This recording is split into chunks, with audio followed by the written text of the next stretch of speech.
Throughout history, various civilizations have questioned the shape of our planet, creating hypotheses according to their level of knowledge.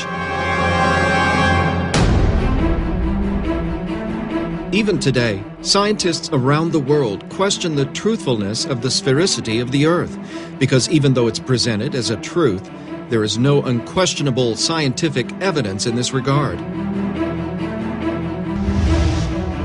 Everything on which science bases itself are only evidences, and evidences are not proofs.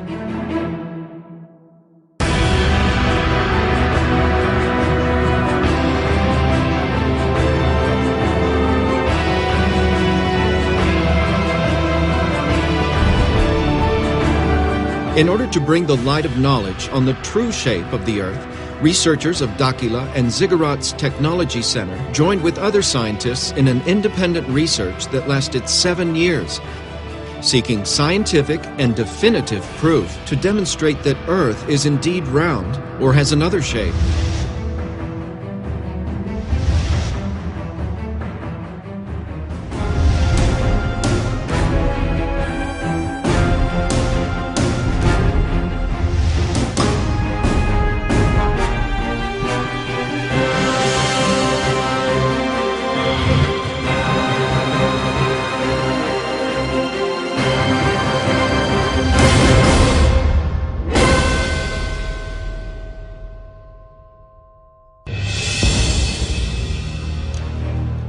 In 2011, researchers from Dakila and the Ziggurat's Technological Center with the objective of proving the real shape of our planet.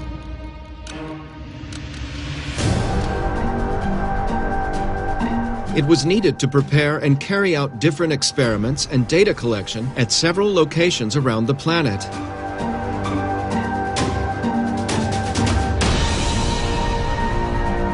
Likewise, several experts were consulted on the possibility of the Earth not being spherical.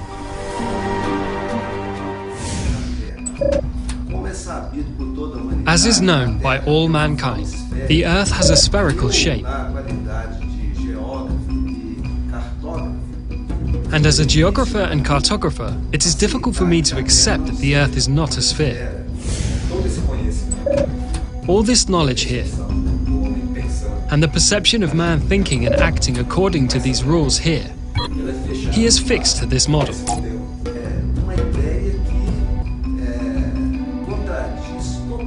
It is an idea that totally contradicts the concepts we have today of the sphericity of the Earth. It's really difficult.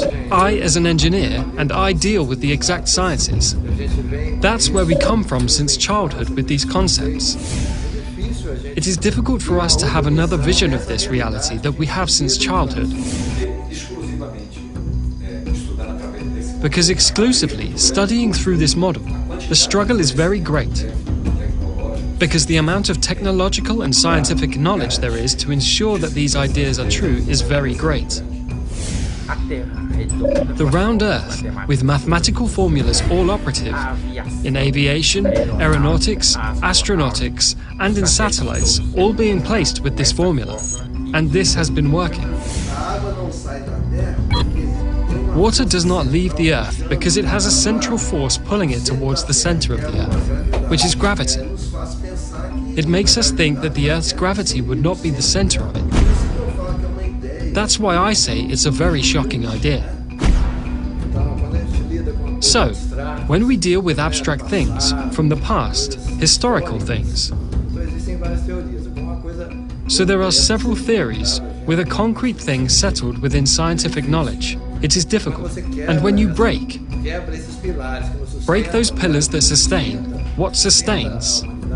What sustains humanity are these pillars of knowledge that you have. So when you break one of such pillars, you dismantle a base that is considered to be true and scientific, where all knowledge of the Earth is based on that information. You break that paradigm, and it's really going to be a total unbalance for the people. I'm ready to be convinced that what I know is not worth more. Urandir and the researchers from Dakila and the Ziggurats Technological Center evaluated all possibilities for the realization of the scientific experiments in order to find proofs that determined the real shape of the Earth. We did dozens of experiments. We will only present 7, as it was enough to determine the real shape of the planet. We use the methodology of Lilarial science because the results are much more precise.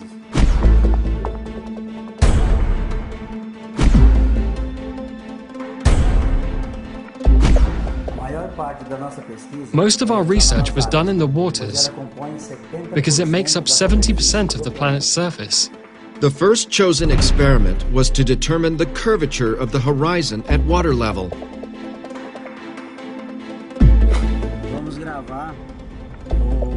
Let's record one of the main tests on the sphericity of the Earth. And this test with the respect to the masts of the ships, the distance that it is away from the coast, precisely to know if there is sphericity, if there is angulation in the Earth. The lower the humidity in the air, the further we can see. And the higher the humidity, the more distortions occur in our view.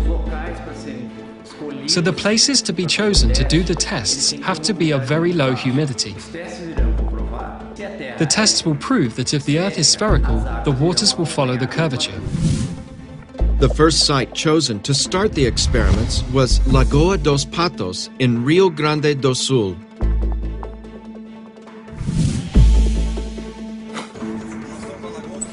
We are in Lagoa dos Patos, and there is a team. They are mounting a telescope with a great capacity of visualization and must follow the 2 boats that we will see in sequence. This image should also be registered by the cameras that are installed on the edge of the beach. We start from now on this new phase of the research, intending to travel a distance of about 40 kilometers over the lagoon, trying to show people there is a strait in this lagoon. That is, there is a flatness. And this is an objective today. One of the objectives that we will try to show, this flatness of the waters that puts in question the issue of the curvature of the globe. And the function of the ground crew is trying to perceive this displacement, to map and to generate a visual image of it.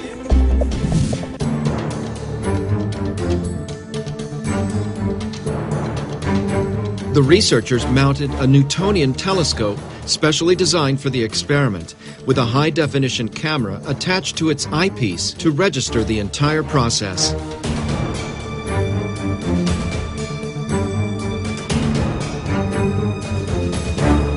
The teams used high-tech positioning equipment to ensure the accuracy of the results.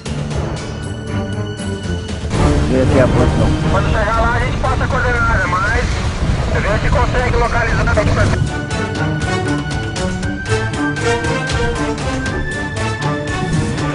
This same experiment was carried out in other places. One of them was in the Strait of Gibraltar in France.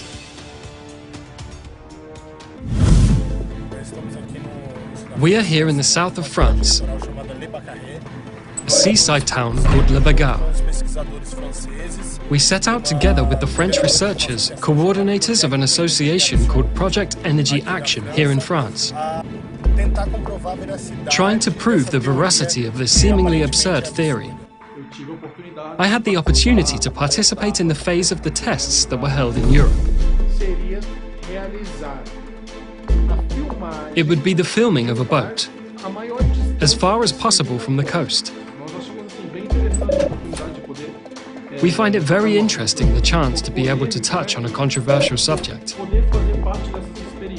and to be part of these experiences, to demonstrate something that science does not accept today. It would be filmed through a telescope. We also used a camera attached to its lens, so we could film the experiment effectively.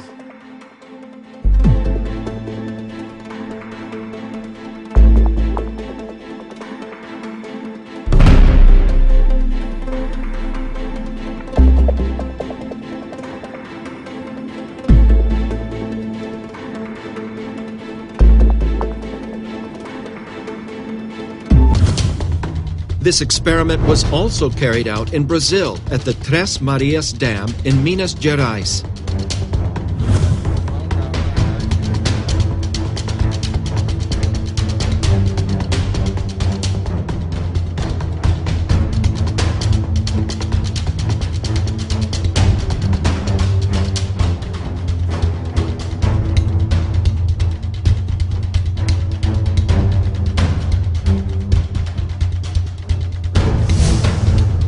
And another team carried out the same experiment on the beach of Santos, on the coast of Sao Paulo.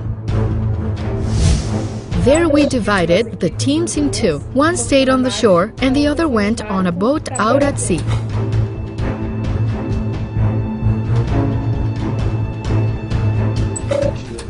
We brought a Newtonian telescope. We were also using a total station.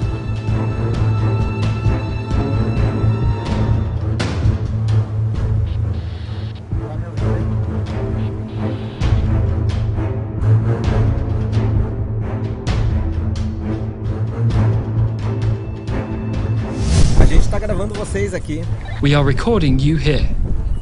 Is that so? We're zooming in on you.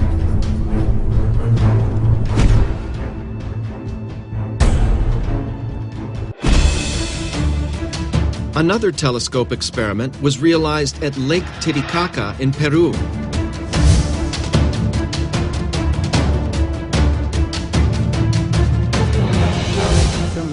We are here on Amantani Island, on Lake Titicaca in Peru. We'll take target from this point to the Cordillera Blanca, which is the border with Peru and Bolivia that is exactly 110 kilometers from here. If the Earth was spherical, we will not be able to see. At this distance, the curvature of the Earth would have a height of 237 meters, the equivalent of a building of 79 floors.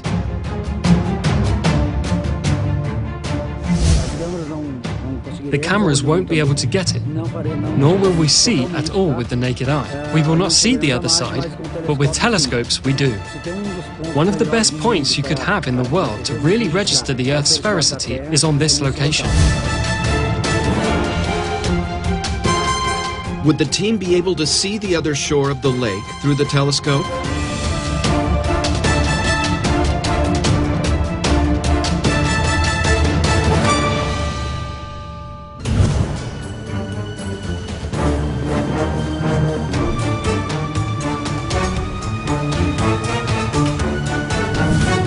Back in the experiment with the boats, the researchers observed that after some time following the boats with the naked eye, they began to disappear on the horizon. First, the hull. Soon after, the boat was no longer visible. And finally, the mast goes down until it disappears completely, as the spherical Earth theory explains. When the boats reached a certain distance, it was no longer possible to see them with the naked eye.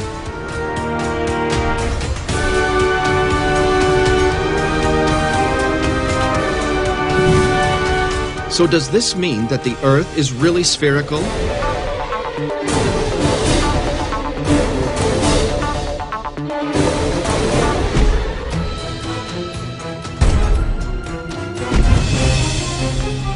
Another experiment was carried out using radio waves. Teams were separated at a distance of 14 kilometers on opposite sides of the lagoon.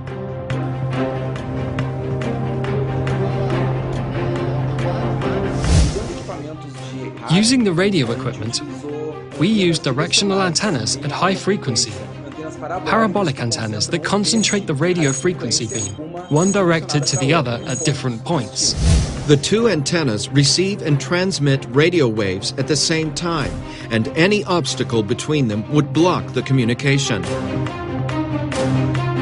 They were meticulously positioned and directed to establish communication. The antennas were positioned at 1 meter from the water level at a distance of 14 kilometers. At this distance, The curvature of the Earth in a spherical model would generate an obstacle with a height of 3.84 meters, the equivalent of a two-story house, which would prevent the communication.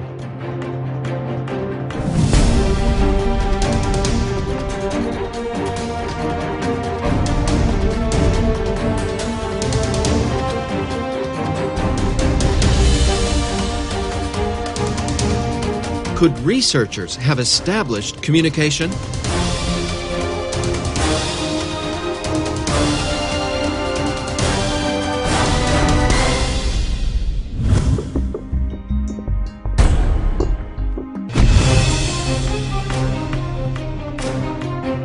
Another performed experiment was to measure the flatness of the waters with the use of light. The researchers opted for the use of a laser beam because its beam of light propagates in a linear way and can reach long distances with minimal loss of potency. The laser experiment consisted of two teams positioned on opposite sides. One team emits a laser beam parallel to the water toward another team. In the spherical model of the Earth, it would be impossible for the laser beam to be seen on the other side, since the supposed curvature of the Earth would be an obstacle in its trajectory. However, if the Earth is not spherical and the waters don't follow its curvature, it would be possible to visualize the laser light on the other side, for there would be no obstacles in its path. For more efficient results, this experiment with a laser beam was performed at a great distance, in the tens of kilometers, because the greater the distance, the greater the curvature of the Earth would be in the spherical model between the 2 points, which would prevent the laser beam from reaching the other side.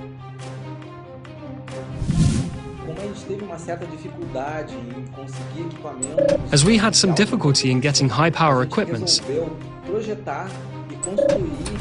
we decided to design and build our own equipment with a great power that could achieve a far greater reach than the laser equipments found in the market. The device emits several beams of light and is set to reach the programmed distance without expanding, with the focus point on an object on the other side. 2 points were chosen at the coast of Sao Paulo, one on the beach of Caraguatatuba and another on the beach of Ilhabela.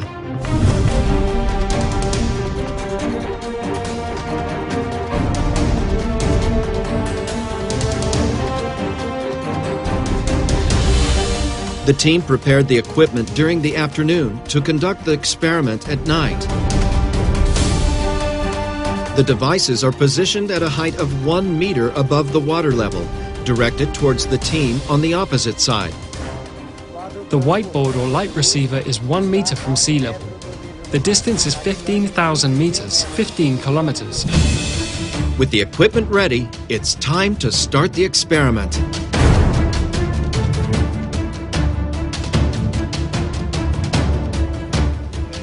South, 43 degrees. This is the moment of truth. If the light is not visible on the opposite shore, it will be an indication of the sphericity of the Earth. Down. Try to go down more. All right, this position is good. Try to level it out for now. There, a little bit more, a little bit, there. Did the laser light hit the other side, which would question the theory of the spherical Earth?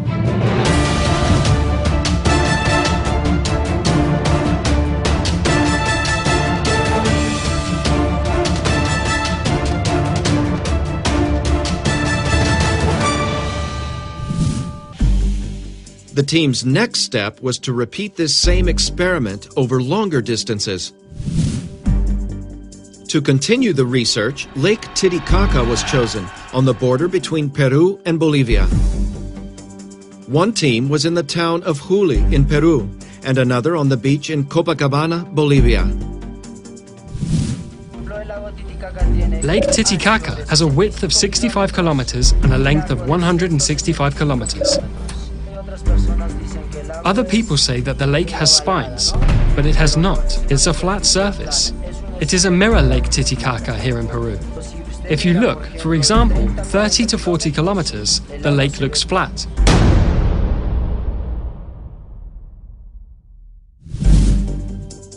Will the researchers be able to prove the flatness of Lake Titicaca?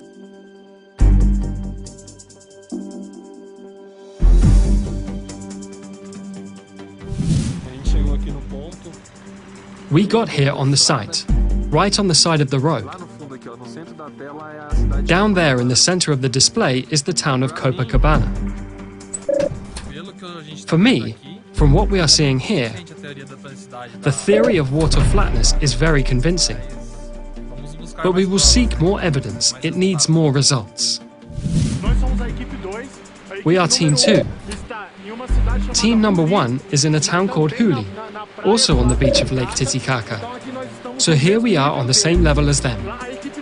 There, team number 1 is approximately 2 meters above the level of Lake Titicaca. We are here 1 meter and 35 from the sand, and about 40 centimeters from the water level, as you can see there. The teams are in position. All equipment has been checked, and the experiment begins. That's good. Leave it there. We're pointing the laser. The laser is then fired. It hit it! There! To our right! To our right! A little bit to the left. Right there. We will blink.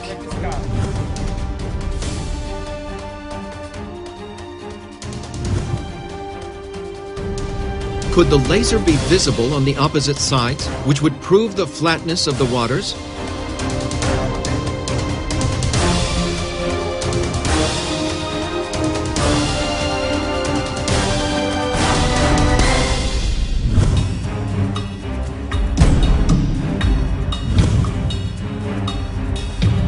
An unprecedented experiment developed by the researchers was to measure the geodesic curvature between 2 buildings over a long distance using high-precision GPS. Considering the round planet, you have to mark a point from one extreme to the other, from a certain distance, precisely to prove mathematically whether the Earth is round or not. So we got 2 cities, far away. We take 2 buildings, one in a city in the south and one in a city in the north. This one in the south and this one in the north. What happens? If we measure this distance here at the base of the buildings, if the Earth is really spherical, when we measure buildings of the same height, when measuring the top, there has to be a difference, because if the Earth is spherical, it must have a superior length than the base. To carry out the experiment of the geodesic curvature, 2 buildings were chosen of the same height and sea level, as far apart from each other as possible. High-precision GPS measurements are done at the base and at the top of each building. According to the theory of the spherical Earth, the distance of the measurements of the bases must be different than the measurements of the top, even in a few meters. But if the measurements are equal, this would show that the Earth has no curvature.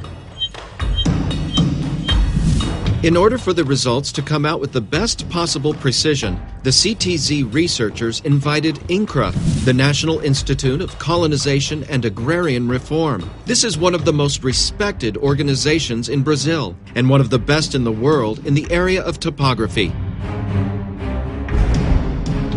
INCRA engineers and technicians met with the researchers from the CTZ and Dakila to decide on the realization of the experiment, which would be evidence, or not, of the sphericity of the Earth. Analytically, we will see if really this line here will be perpendicular in relation to this horizontal distance between the 2 points.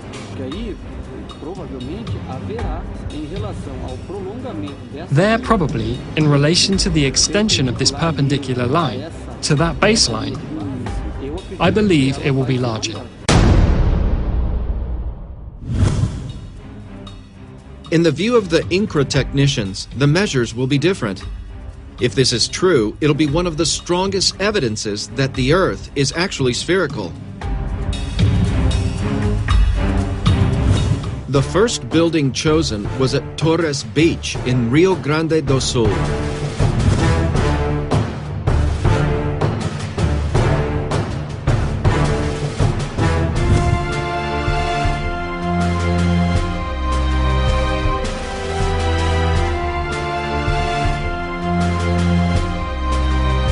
The second building was chosen in Natal, in Rio Grande do Norte, at a distance of 3,050 kilometers from each other, with the same altitude in relation to sea level.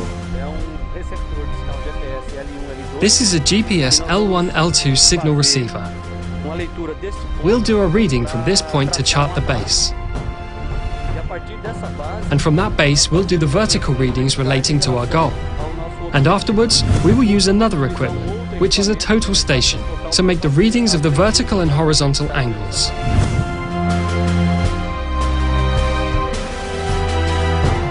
To what conclusion did INCRA surveyors arrive in relation to the curvature of the Earth?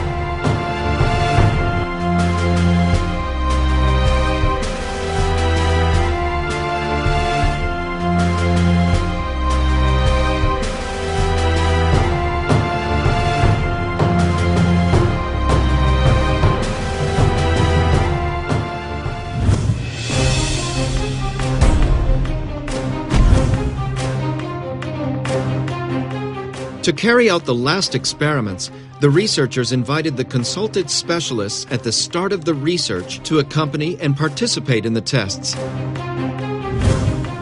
Paulo Cesar Parra, civil engineer and geotechnical engineer, and a specialist in dam projects. It's difficult. As an engineer, and I deal with the exact sciences, we carry this from childhood with these concepts. It is difficult to have another insight of this reality that we have since childhood. Mauro Diaz, geographer and cartographer, specializing in aerophotogrammetry. As is known by all mankind, the Earth has a spherical shape. And for me as a geographer and cartographer, it is difficult to accept that the Earth would not be a sphere.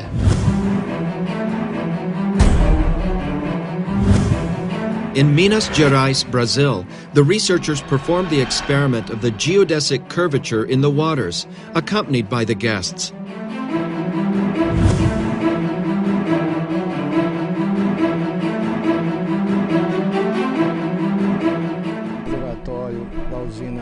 We are here in the reservoir of the Trem Array hydroelectric plant. We have the complete team. We are going to start the verification of the horizontality of the water here in the reservoir. It is a large reservoir. We are in a stretch that will give us up to 18 kilometers. The test aims, in other words, the following. The dam has a certain level. If the leveled GPS measures give the same, this means that there is no curvature of the Earth. If the measurements are different, then this means that there really exists an Earth curvature in relation to sea level. We are with a geodetic GPS already installed here.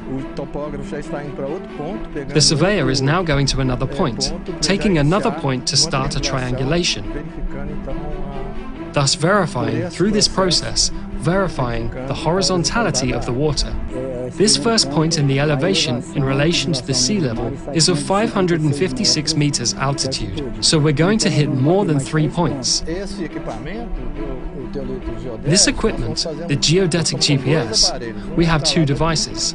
One installed here to get this point, and the other goes to the other points. We get 3 points, all at the water level, and check the level of that point. The accuracy of this equipment for this distance, a distance of 10 to 20 kilometers, is around a few centimeters.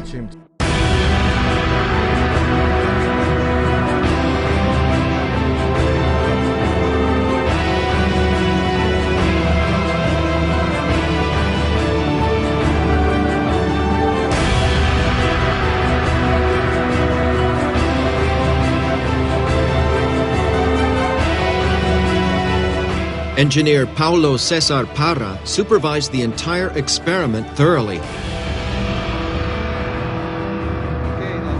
Okay, we'll pass the coordinates now.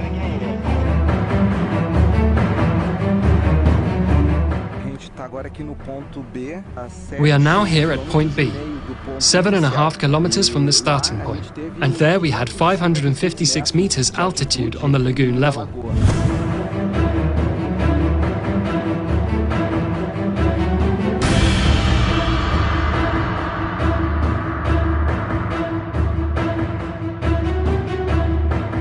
What will be the results of the 3 points measured by the researchers?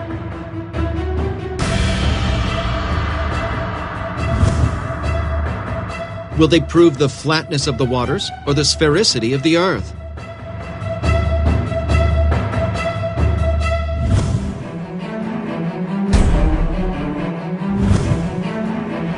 The researchers returned to the Tres Marias Dam, together with the guests, to carry out the experiment with a laser.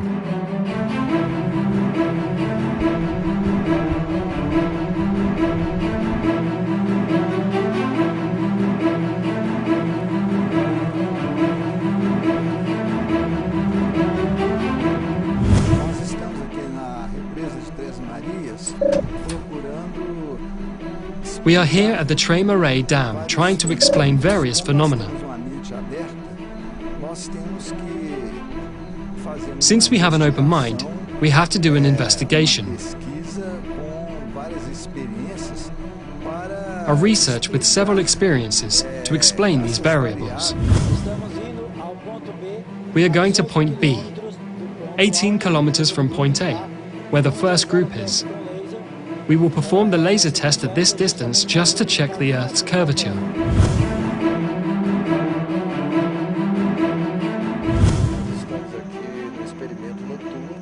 We are here in the night experiment at the reservoir of the Tres Marias Dam. You can see the boats that brought us. Here in the lake, we are on the shore of the lake. The positioning of the laser is here by the lake, a meter or so from the water level. Where is the other second laser? That is also in the same position, exactly 1.5 meters from the water level of the reservoir. We are in good climate. There is no wind, which greatly impairs water evaporation that impairs visualization. So the weather is relatively cold, so there is little evaporation as well. So, very favorable for our job. Equipment positioned, the experiment starts.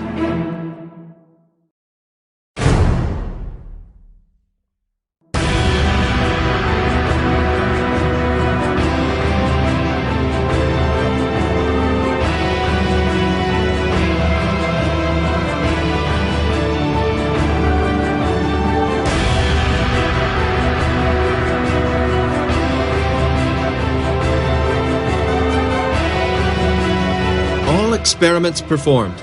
The moment of truth has come.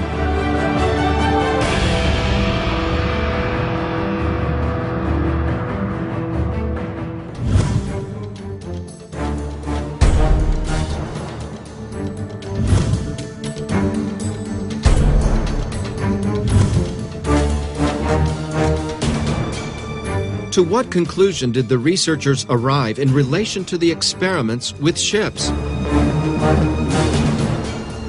The researchers realized that after some time looking at the boats with the naked eye, they began to disappear on the horizon. First the hull, then it was no longer possible to see the boat, and finally the mast lowered until it disappeared completely, as the spherical Earth theory explains. Watching the boats with the naked eye, the initial impression is that they were disappearing, as if descending behind the horizon line. When the boats reached a certain distance, it was no longer possible to see them with the naked eye.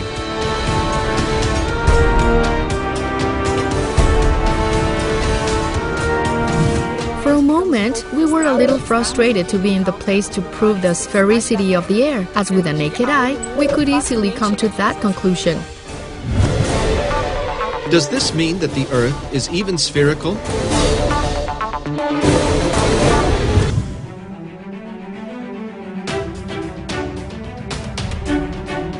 With the loss of eye contact, it's time for the team to use optical instruments in an attempt to still see the boats.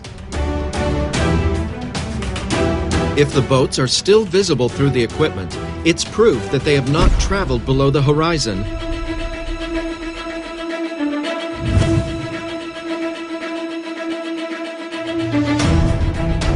And to everyone's surprise, the boats were still there, visible.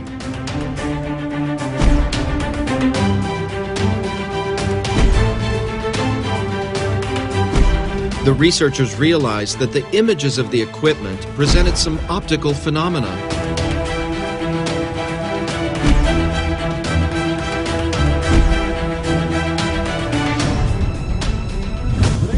During the experiments, we perceived the formation of optical phenomena that we initially attribute to the Fata Morgana effect, which is the refraction of light in the layers of the atmosphere. This phenomenon is very common in deserts. There are the famous mirages. The mirage is the Fata Morgana effect. A formation of images occurs, virtual images that are not real at specific points. Through the observations and the collected data during the experiments, we were able to determine that the optical phenomena had a certain pattern. After some distance, we began to have a visual loss, which increased to a distance where our direct vision was compromised. When we lost the view with the naked eye, we used optical equipments, in this case the telescope, and the boat was still there. Only we realized that it was an inverted image, a mirror image. We realized that the real image was practically disappearing, and we had the formation of an inverted virtual image, an inverted mirror image, when the angle of incidence of light on the surface, in this case water, tended to zero.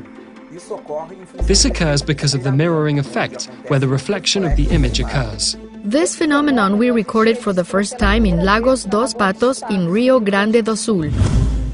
During the research, we sensed that each state of experiments was complementing the other. With the unfolding of the experiments, we perceived that the optical instruments amplified the visual phenomena. In the case of the use of Newtonian telescopes, in which its optics, which is of extreme precision, amplifies thousands of times the capacity of the human eye, could see things that we did not see. This led to amplifying the visual phenomena we observed during the execution of the experiments. We deepened the studies, and we could determine that most optical phenomena, which are attributed to the refraction of light, called Fata Morgana effect, actually occurs by reflection.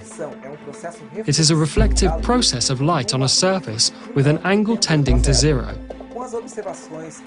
With the observations we make, we have been able to promote a new physical theory that explains the Fata Morgana effect from a new optic, a new point of view.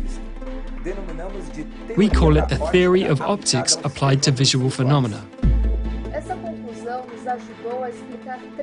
This conclusion helped us explain three phenomena that we know are illusions. Why the boat seems to disappear going down the horizon line, why first fades the hull and then the boat, and why when an observer is taller can see farther. We conclude then that boats don't descend at the horizon, and that we lose the ability to observe them, to see them in function of an optical phenomenon. With this experiment, one of the main arguments of the spherical Earth theory, that boats disappear on the horizon due to the curvature, is totally refuted. This is the first proof of the flatness of the waters.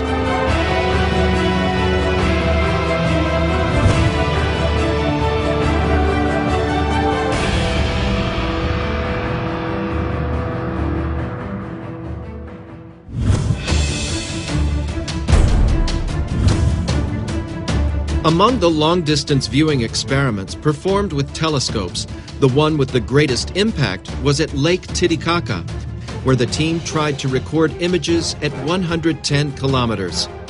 The site was chosen due to the low humidity of the air at certain times of the year, which is a prime factor for the result.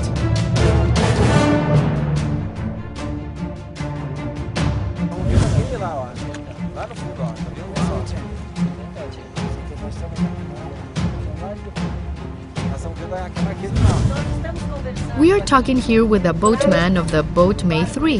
He is an inhabitant of the island of the Uros. He is from the Aymara civilization. Is it possible to see the other side of the margin, or is this not possible? Yes, it is possible. Always because our lake, we think, is like a table. How many kilometers do you see?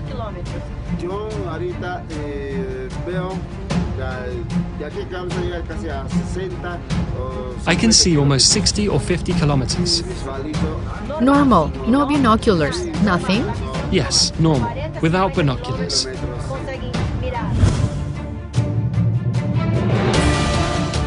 With the telescope, the team was able to record images at a distance of more than 100 kilometers, which would be impossible in the theory of a spherical Earth, as the curvature would have a height of 237 meters, equivalent to a 79-story building. This experiment is yet another proof that the Earth cannot be a sphere.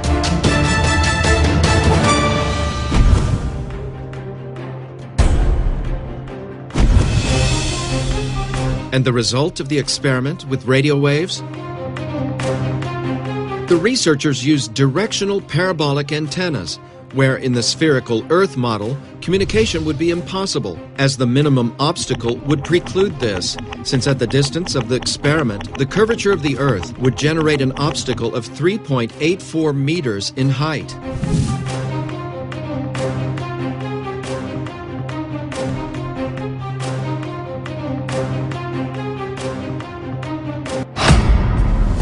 We have connected. Got it. We're with connection here. It's responding. The machine is responding. Returning. I'm having connection to your computer there. We have a ping back here. The connection is established. The signal that we wanted, we could scan there and managed to find it here.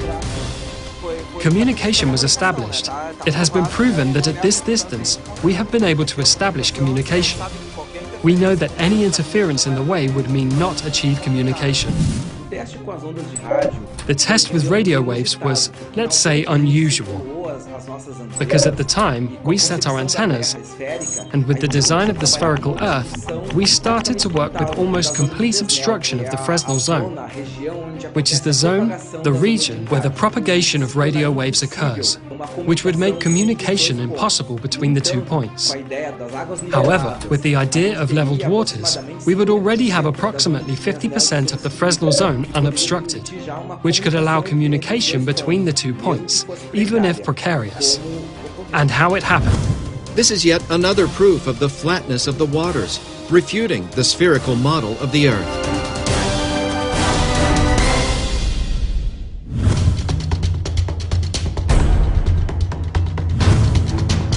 What about the geodetic curvature experiment performed on the buildings?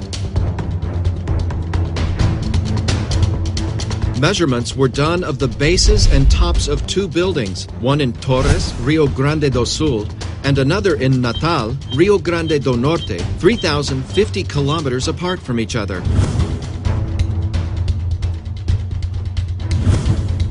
According to the theory of the spherical Earth, the distance of the measurements of the bases must be different than the measurements of the top, even in a few meters. But if the measurements are equal, this would show that the Earth has no curvature. Remembering the opinion of the INCRA engineers before the experiment, Probably there will be in relation to the extension of this line, perpendicular to the baseline. I believe it will be longer.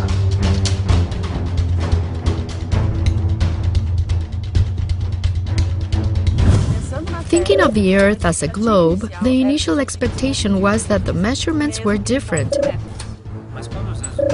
But when the results arrived, the base and the top measurements were the same. showing that the two buildings are leveled upright. And here the opening angle, where we read the point here, the base of the building and its height. As we do this calculation here, on this plane, we will always find this distance here. On this plane, we will always find this distance here. The identical measurements of the distance between the bases and the tops prove that between the two buildings there is no curvature, proving that the Earth has no spherical shape.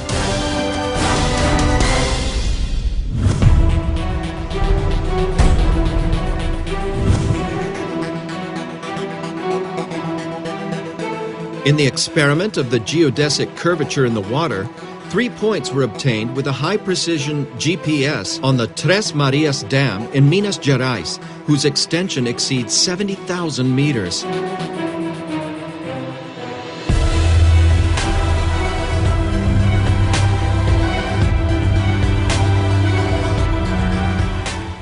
This first point, the elevation in relation to sea level is at 556 meters altitude.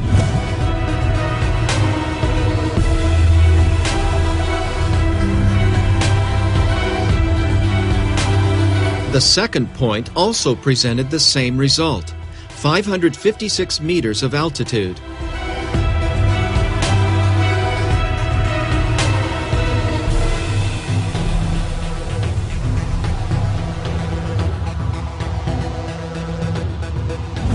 If the third point were different, the water would be following the curvature of the Earth. If the measurements are the same, it will be proven that there is no curvature, but indeed flatness in the waters. And the measure of the third point surprised the researchers. Here we also obtained the same measure, 556 meters at the level of the lagoon. We analyzed the data collected by the equipment, and all points show the same result, the same altitude, thus showing that the water in the dam remains level.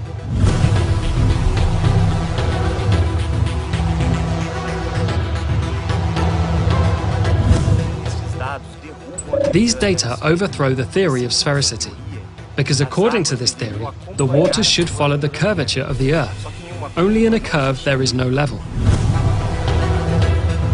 The 3 altitude measurements were identical, proving the leveling of the water, proving that the Earth has no spherical shape.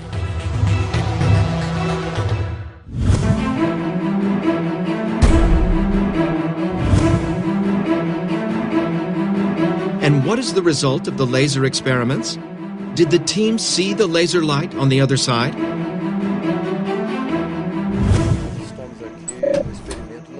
We are here in the nocturnal experiment in the Tres Marias Reservoir.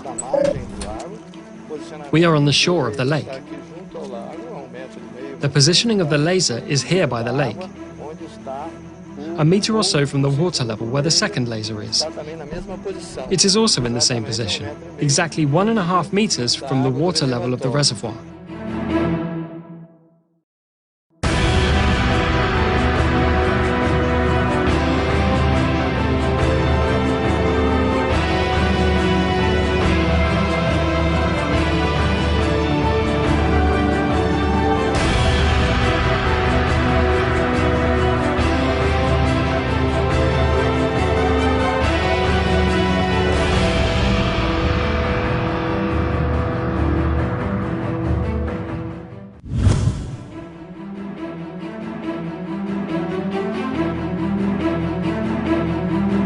As you can see, the two devices are communicating at a distance of 18 kilometers.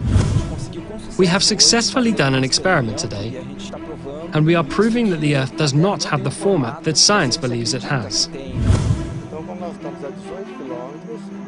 So as we are at 18 kilometers, there is no water level difference from here to the other crew that is 18 kilometers away. It's exactly level.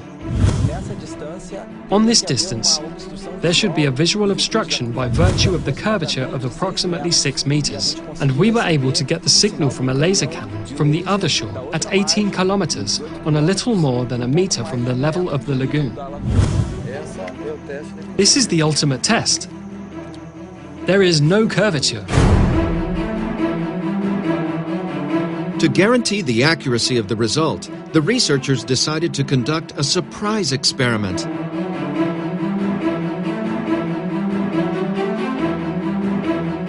With the team still in place, a beam of light was lit that should be visible at 18 kilometers on the side where the team of surveyors was, who used a total station.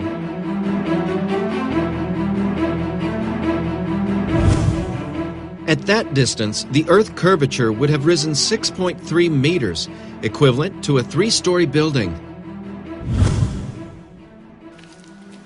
Do you see? Yes. Down. Can you see? Yes. Down. Can you see? Can you see? Yes. I am at water level. At water level. So okay, I will write down and you read the angles and the coordinates. There you take that height where it was blinking at the water level. It's on water level. But on how many meters high? 0. It's blinking in the water, right? It's in the water. 10 centimeters from the water. Okay, so I'm going to write down the angle here. Wait, Wilson. During the experiment, a laser was added without warning the topographers. Do you see any other light?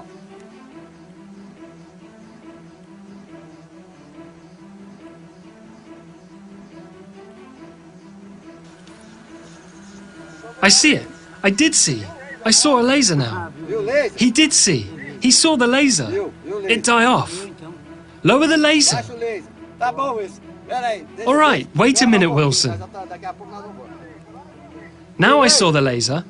Did you see the laser? Not now. I saw the laser there. Lower a little bit. Do you see the light still? I see the laser there.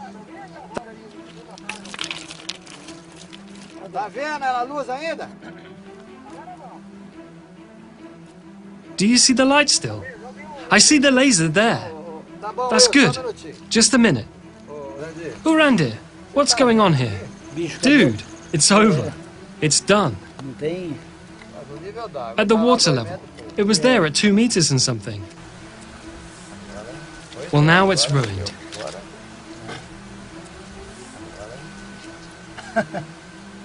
Now, so anything else needs to be done. We can go, right? We are with a telescope. We have a precision level, an optical level, with a topographer.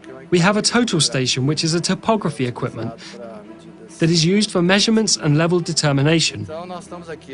So we are here 18 kilometers marked with a GPS on an island, on a point of Lagoa, 18 kilometers from the topography equipment there with the crew.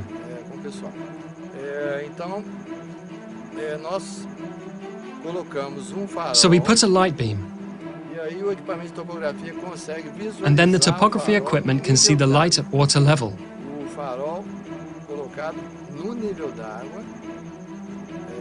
The light placed on the water level can be visualized by the topography equipment that is positioned 18 kilometers. And the engineer remained perplexed by the outcome of the experiment. We can go, right?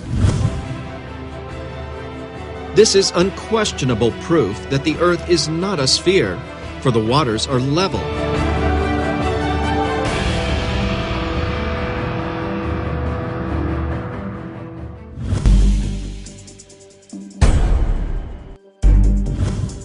And the result of the laser experiment carried out at Lake Titicaca.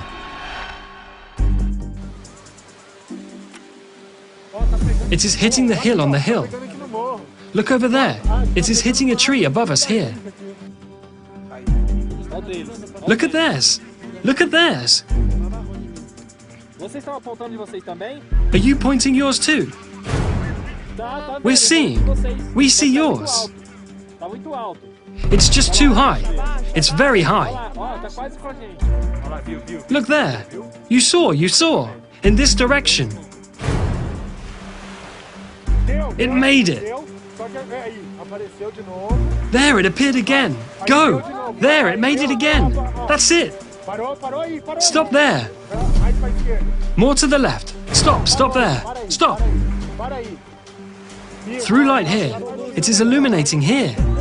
It is moving there too. Here it is illuminating everything. We have already done the first tests, and the laser of team number 1 has already appeared here in the treetops that are on our side. Then the trees here have about 2 meters, 2.5 meters. So there we start directly discarding the hypothesis of the Earth being spherical, because we are 35 kilometers away from team number 1 in a straight line from end to end, on lake level. And according to the theory of spherical Earth, that 35 kilometers should give at least 23 meters and 98 centimeters of Earth's curvature. So a light communication would be impossible, as we just have had. The result was positive here. We could see the laser on the other team there, and they could see us too. More than 30 kilometers, so there was no curvature. Total flatness. The research here was excellent. Here with this laser visibility test, Team 2 and Team 1 at 35 kilometers. There really was an unusual commutation at a distance of 35 kilometers, and that there should be an arc of approximately 24 meters. Neither Group 1 or 2 should be seeing the lights.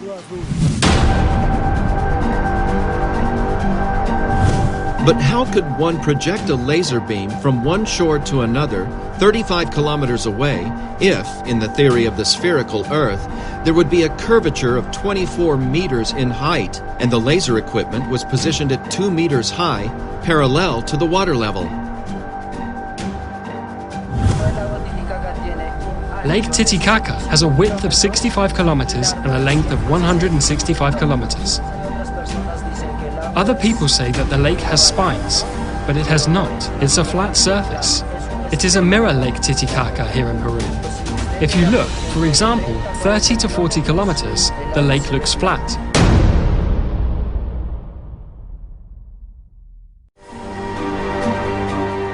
This is yet another unquestionable proof of the flatness of the waters, which definitively overturns the theory of the sphericity of the Earth.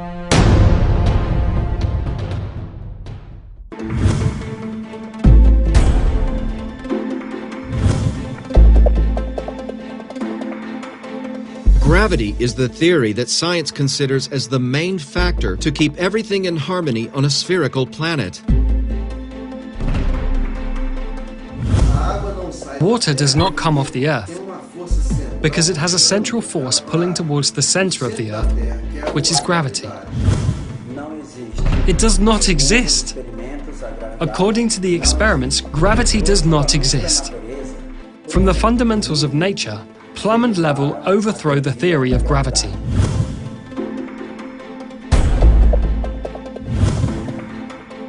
The plumb is an instrument used to gauge verticality.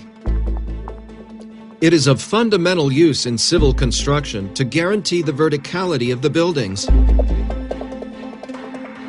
This tool we use to get the wall in the right plumb because it cannot be out of plumb because the wall can fall. So this plumb is used for this, to keep it right and steady on the plumb. Neither there nor here, right there in the plumb. The use of the plumb is the only way to ensure that construction is being erected in vertical alignment.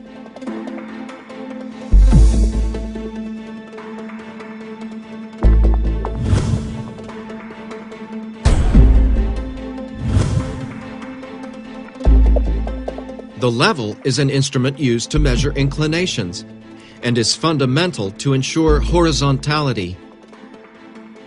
It's used extensively in the areas of civil construction, surveying, photography, and astronomy, among others. The most common model is the bubble. Any construction has to have level and plumb, because if it gets out of plumb and level, it can fall. That house can fall.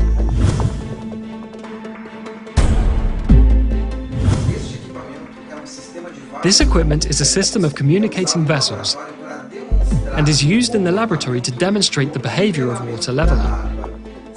In whatever position we place the system, the water that is inside will always search its level. This behavior of the leveling can be proven not only in laboratory, but we can prove this in field experiments in ponds, lakes, and the seas. This is a micro version of what we find all over the planet: leveled waters. By verifying that the water remains level, both in micro and macro environments, it's also verified that gravity does not exist, because if this force existed, the waters would follow the curvature of the planet. But then, what forces act to maintain harmony on a non-spherical planet? Researchers from Dakila and the Ziggurats Technology Center have concluded that among the fundamentals of nature, the four main forces that, acting together, hold us firm to the ground are magnetism, density, pressure, and light. The researchers called this set of forces MDPL.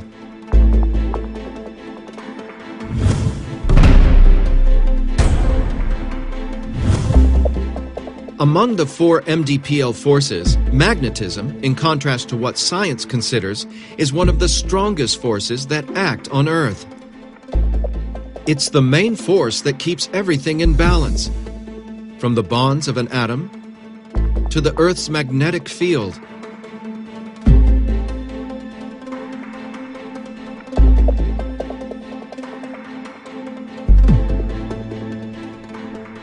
One way to study the performance of the magnetic field of bodies is to perform a simple experiment where we transform into mechanical waves the kinetic energy produced by the magnetic field in an object. This can be reproduced by throwing an object into the water. Whatever the shape of the object, the waves produced will always be circular, as they are modulated by the Earth's magnetic field. Note that regardless of the shape of the object, the waves produced in the water will always have circular patterns.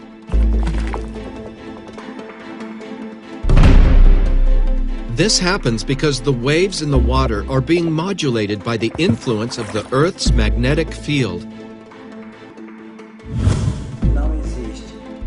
It does not exist. According to these experiments, gravity does not exist. But going even further, to prove or to sustain the sphericity of the Earth, without people falling, buildings, animals, constructions, the waters especially going off, flying out into space, to justify people stay fixed on the Earth's surface without being thrown off by the spin of the planet, they created a magical force called gravity. But this magical force is torn down by the plumb and level, because the physical behavior of water is to seek leveling. Or is physics wrong too? If the physical behavior of waters, according to our physics, is to seek leveling, how will it fix itself to a ball on a sphere without flying off? Space outside without seeking its level? So these are two contradictory things. And even more, to justify the seasons, they decided to tilt a ball 23 degrees. There is no way to tilt a ball, a sphere. Impossible. Let's see, how could a planet or a ball, a sphere, be tilted and waters not get off? But it has the imaginary axis. The imaginary axis, even if there were a physical axis, what would be inclined is the axis and not the sphere. Any position that places the sphere, there is no way to tilt it but the axis. An imaginary axis. That is an illusion. If it is imaginary, it's an illusion. So it's another contradiction. They created this axis that does not exist to justify the seasons in a sphere, in a globular model. That's not possible. Well, in a sphere we certainly do not live. Because the physical behavior of the waters does not match the reality of the facts. And through the plumb and level, this theory is totally overthrown. Extinct.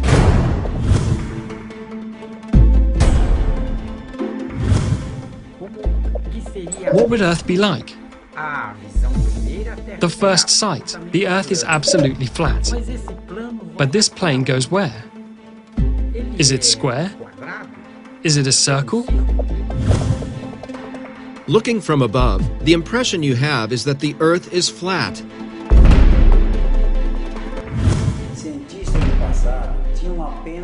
Scientists of the past had only the eyes to observe and the reasoning to create possibilities. The older ancients used a model of the flat Earth, square Earth, triangular and geoid. Later, other scientists defined the most suitable model would be spherical, geoid, putting a stake at one point and another at 800 kilometers. But he did not take into account the altitude, had no GPS, had nothing. So, there is really no way how these ideas, with the technology of today, can be considered, because everything we have today overthrows these theories. Any experiment today can prove that the globe doesn't exist. It's impossible. But then, how can we determine the real shape of the planet? The CTZ researchers collected information on the movement of the Sun, the Moon, and the stars in different parts of the planet. In this research, which lasted several years, images were recorded by cameras installed in all these places during the day and at night. We found several differences in the trajectory of the Sun. One of the most significant was between Australia and Argentina, which are in the same tropic. While in Argentina the Sun moves at about 180 degrees, in Australia it moves almost 270 degrees, which would be impossible in a spherical Earth model. Another significant example was in the Canary Islands, where a time-lapse of the stars showed a circular movement incompatible with the spherical model of the Earth. This movement would only be justified if the place were near the poles in a spherical Earth, which is not the case. We do not understand that with so many discrepancies we have found, and with the technology available today, no researcher, no scientist, no astronomer, no space agency in the world has perceived any of this.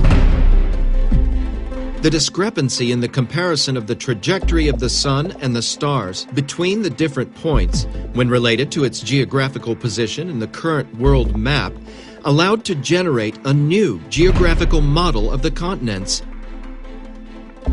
In this model, the continents present a size and position somewhat different from the current world map, having the North Pole to the center and the other continents around it.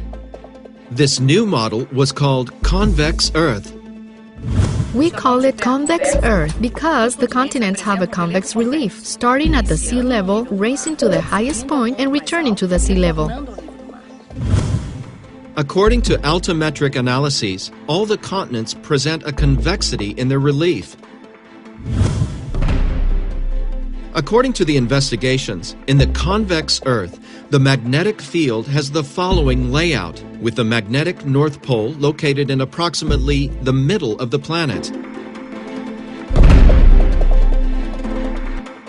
Due to the magnetic field, anywhere on the surface of the planet, a compass will always point to the North Pole, as the South Pole represents its entire border.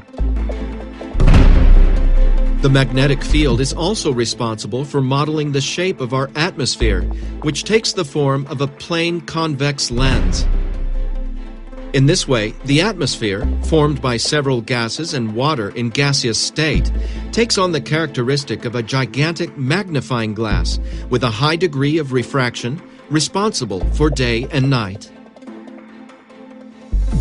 The following experiment simulates the behavior of day and night. We use a flat convex lens, a model of the continents, and an external light source simulating the Sun. The result is a model of day and night in the corresponding time zones. What helped us a lot in this research was the information we collected at our own astronomical observatory of the Ziggurat's Technology Center. In this manner, the researchers concluded that the Earth is neither spherical nor geoid, but rather convex on the continents and flat in the waters. In this concept, the Earth is like a huge, misshapen asteroid floating in space, surrounded by a very high layer of ice all along its edge.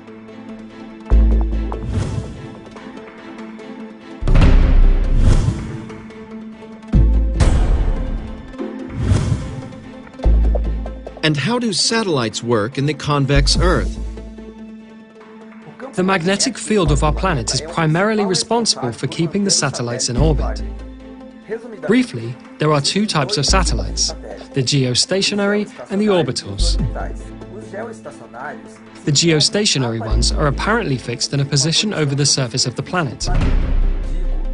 I say apparently because its orbit has to be corrected periodically.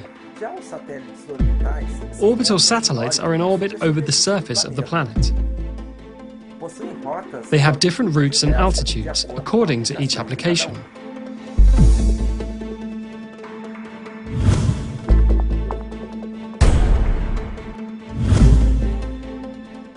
And why do Earth photos taken from space show a curvature?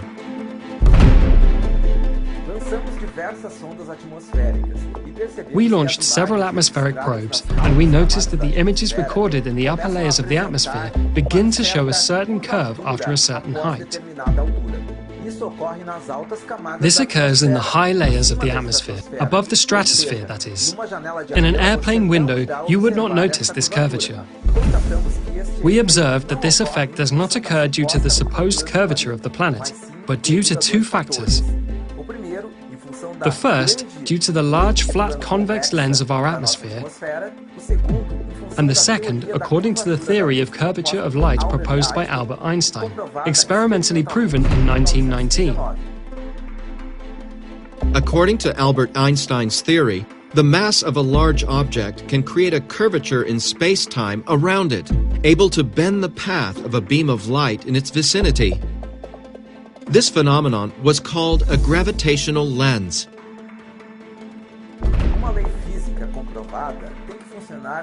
A proven physical law has to work in both macro and micro environments. In this way, the gravitational lenses were proved through astronomical observations of objects of great mass. Then we conclude that the curvature of light in the high layers of the atmosphere also occurs as a function of the mass of the planet itself and of its magnetic field. We fabricate in our laboratory a physical gravitational lens capable of correcting the curvature of light in the upper layers of the atmosphere. In the experiments, we reached the degree of 0.22 for the total correction. This can also be proved through computational simulation. This law also applies to other bodies, such as the Moon, and the planets we know from our solar system.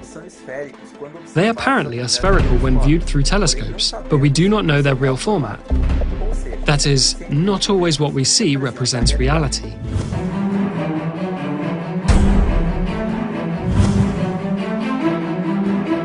To facilitate the understanding and comprehending of the new model of the planet, the researchers built scale models of both the spherical and convex models.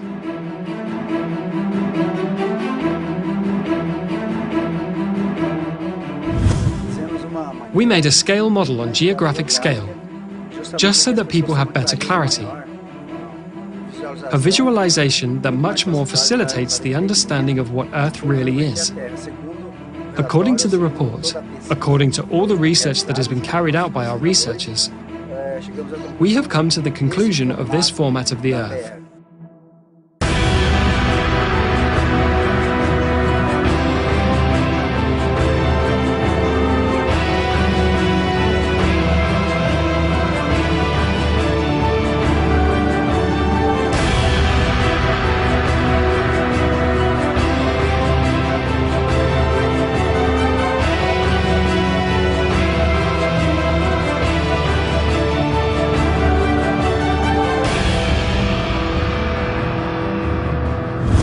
We have been conditioned since childhood to accept that our planet has this round format. But if I say that there doesn't even exist a real image of our entire planet, to date, none of the space agencies of these institutions have managed to register an entire image of our planet. With all the technology and advances of science, this image does not yet exist.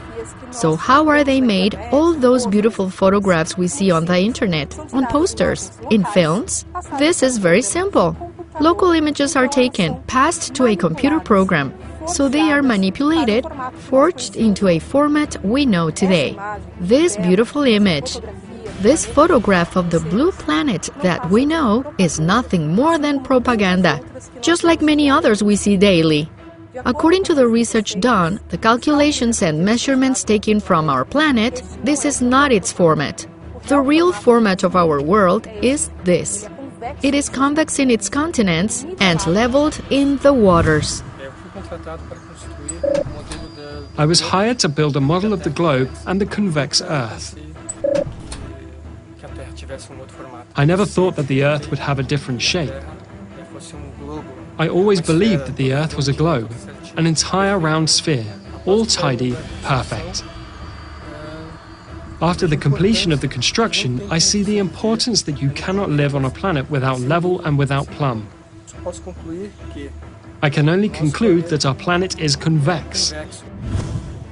Just as the image of our planet is manipulated, the size and shapes of the continents also go through the same type of problem. They are very different from what we have custom to see on the world maps. Countries like Brazil or Russia, they gain land extensions much larger than are informed, which would explain so many miscalculations in land demarcations. Now, how do we come to this conclusion? It is very simple. If we take into account all the numerical data, all the measurements, the distances in the tropics, the meridians, the coasts, the extensions of land, and apply it on paper, taking all the details into consideration, all these continents suffer great distortions. Without exception, none of them stay out of it. Some, as I said, Brazil and Russia, suffer an increase in land, and others, like the United States, suffer a reduction.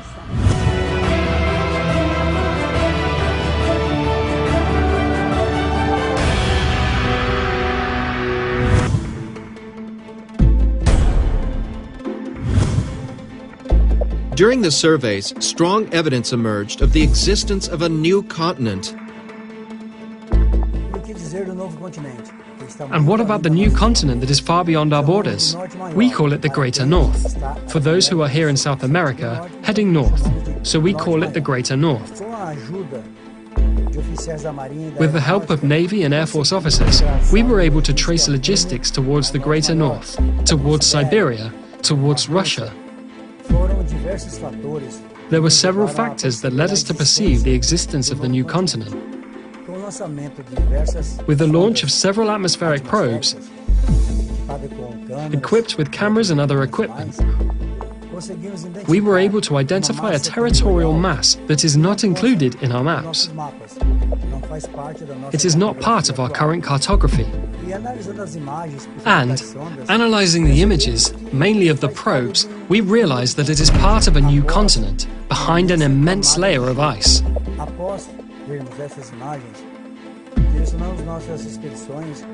After seeing these images, we directed our expeditions to the limits, where a human being or the autonomy of a ship were able to get.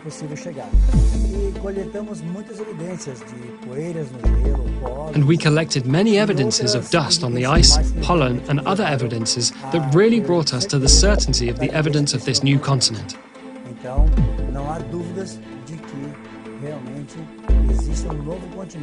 So there is no doubt that there really is a new continent, of new lands beyond the great mass of ice that impedes us to overcome. The research continues. We have not yet put our feet in this place. We only had observations from a distance, but we intend to get to this place as soon as possible.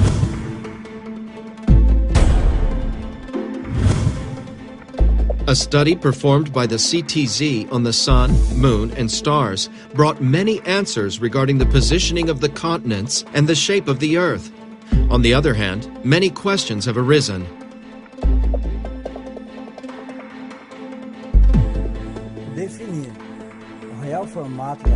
Defining the real shape of the Earth was no easy task. But during research, we realized that the most difficult was yet to come. We realized that the Sun brings forth many anomalies, its trajectory, the sunrise and sunset. We installed equipment in several countries in different parts of the planet.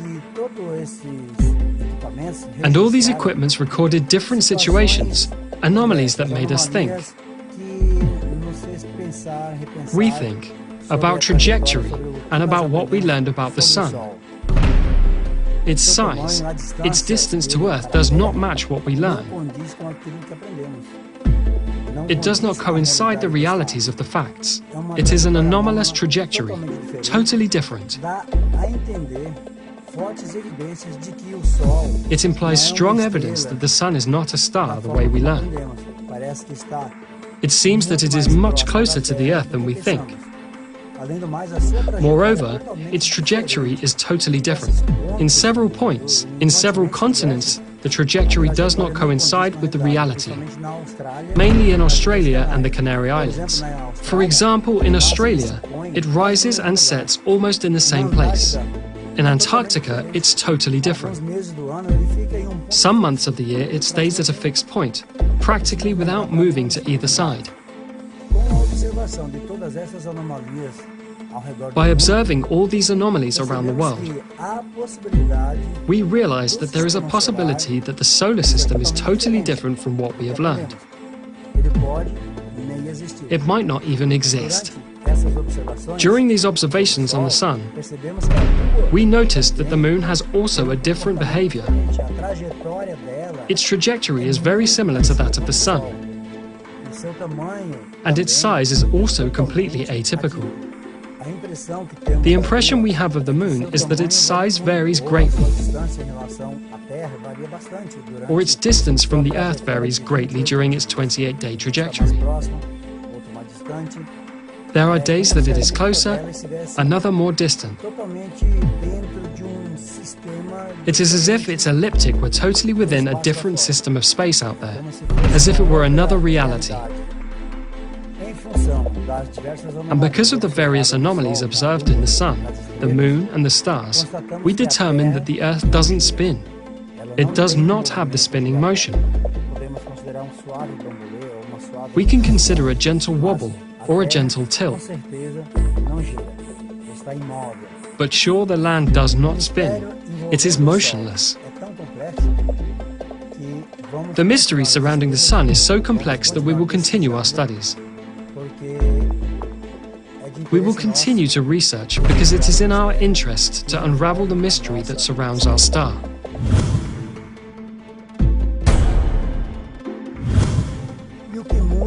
And what changes in our lives? Knowing the real model of the Earth changes everything.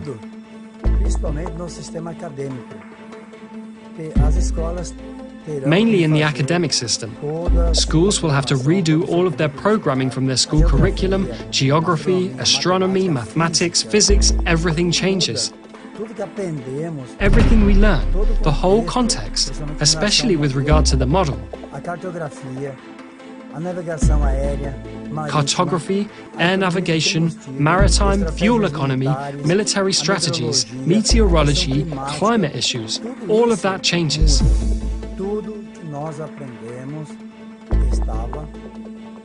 Everything we learned was mistaken. Now this new reality brings us the light of knowledge, a new vision of our world, a new perception of all we have learned, and the transformation in our life of our cultural affairs. The perception of the world, of knowledge, all pillars of wisdom. There is an immense transformation for all people without exception, so surely a change for the better. But what changes most is the search for the truth. That is what motivated us to carry out all this research.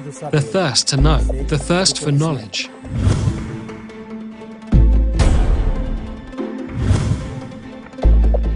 And what about the specialists Mauro Diaz and Paulo Parra who accompanied the experiments? I have always worked with the concept that the Earth is spherical. And my colleagues and all cartography is based on the sphericity of the Earth. A problem even of reasoning. Because I worked so many years in a belief, and I will accept a new belief, variables that had to be explained. As long as I did not have this explanation, I remained with a very big doubt that tormented me and even made me lose sleep at night. I kept thinking about it.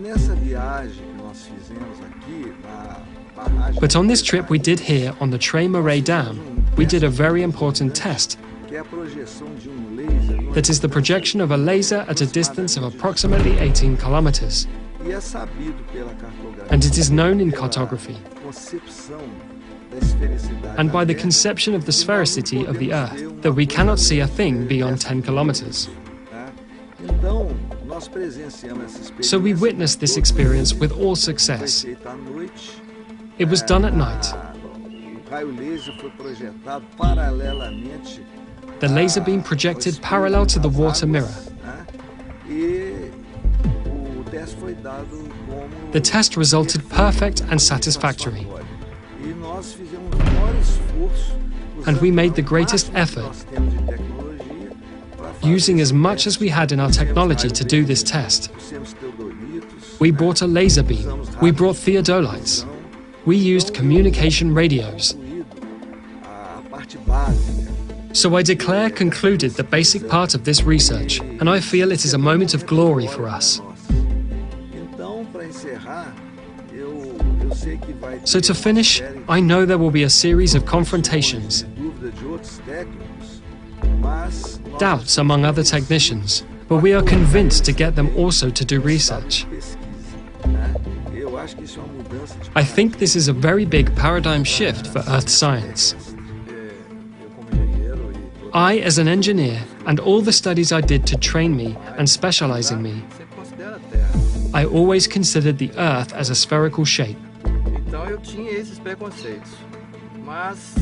So I had these preconceptions.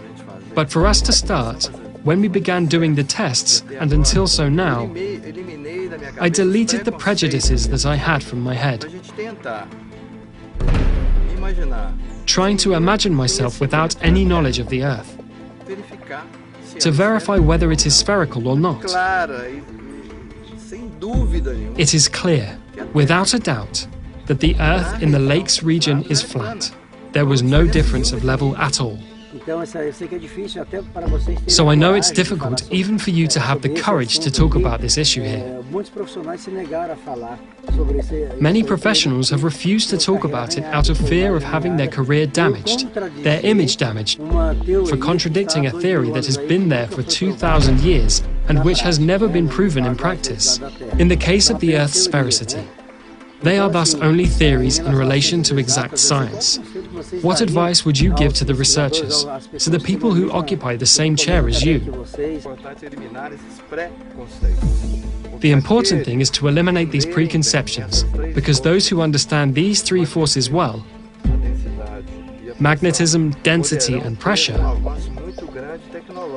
may have a very great technological advance, develop other concepts of transport, of energy. I think those who understand from this new knowledge try to deeply understand. They will have a very great gain in technology. We humans of the Earth, we will have a very great gain of technology. I have learned one thing. We have to have an open mind to discuss any theory, even if it seems absurd. At first I had this difficulty of understanding this revelation. I spent months working on this. We are coming to the end and all the report. All this will be archived, made available on the internet for anyone who wants to repeat the tests. We will include all the devices that were used, all technologies, all coordinates. We are here at the Três Marés Dam in Minas Gerais, and all this will be available to all of you, so that everyone can repeat the tests at home if they want. With this, we hope that our contribution to science and to the people, to the government, to the Air Force, not only Brazilian, but to all countries, including, so that all people can have a different vision from those 2,000 years that we had this spherical Earth theory. And now I hope you draw your own conclusions.